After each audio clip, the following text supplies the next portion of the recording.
Aux Comores, tous les regards sont tournés vers la prochaine présidentielle.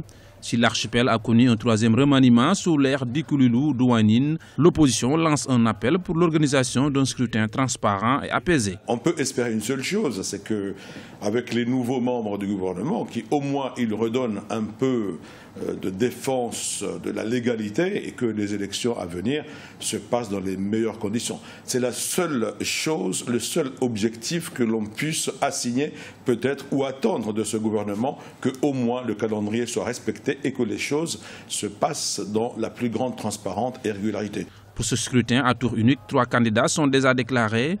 Le parti pour l'entente comorienne n'a pas encore dit son dernier mot, mais reste ouvert aux alliances avec d'autres formations politiques, notamment son allié du parti Joua. Parlons d'élections en 2016. Il n'est pas impossible que légalement elles puissent être organisées d'ici fin de cette année, pour la simple raison que 2016 c'est la date de la passation.